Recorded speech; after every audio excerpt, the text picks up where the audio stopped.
Атлантын тэнгисийн зүүн өмнөд хэсэгт Бермудын гурвалжин гэж ойрцсон зүйлийг хогсорж буцаан гаргадаггүй нууцлаг хэсэг бэ. Харин Монголд арилжааны банкуд Бермудын гурвалжин шиг хогсорсоор байна гэж аж ахуйн нэгжүүд дүгнэж байгаа. За ингэж дүгнэх болсон шалтгаан нь эдийн засаг хямарсан хүндхэн энэ үед ашигтай ажиллаж байгаа зөвхөн арилжааны банкуд болж таарад байгаа. За онлын хувьд бол банк зээлдэгч хоёр ижил төвшөнд байх ёстой. Харин Монголд банк нь гуйлгаж зээлдэгч нь гуйж яваа нь бодит үнэ.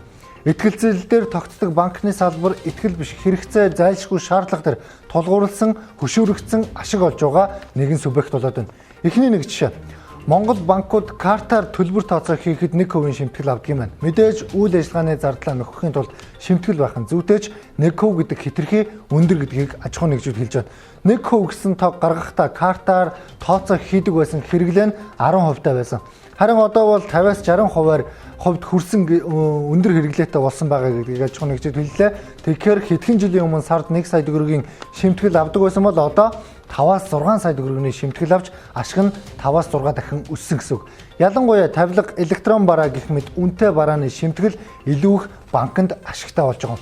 1% гэдэг чинь одоо худалдаа яадаг хүмүүс мэднэ да. Одоо ямар их хэмжээ вилээ. Одоо борлуулалтын одоо 5% чинь цалин байгаа шүү дээ. Цалингийн 20%-ийг зөвхөн одоо юуны төлөөнч мэддэхгүй шахуу. Энэ өндөр байна нэгдүгээр. Бэлэн мөнгөхөөсөө илүүтэйгээр цахим карт ашиглах хэрэглээ өссөн хэрээр өндөр шимтгэл авдаг банкны ашиг нэмэгдэж байна. Дараагийн жишээ цахим картыг сонгож үйлчлүүлснийхээ төлөө хураамж төлсөөр байгаа нэг жишээ. Сонгож үйлчлүүлсэн банкнд мөнгөө байршуулад буцааж авахын тулд 100 төгрөг төлнө. Өөр банкны ATM-наас мөнгө авах юм бол 500 төгрөг төлнө.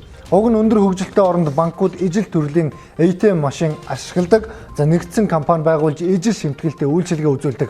Өөрөөр хэлэх юм бол альж банкнаас мөнгө авсан 100 төгрөгийн шимтгэлтэй гэж ойлгож байна.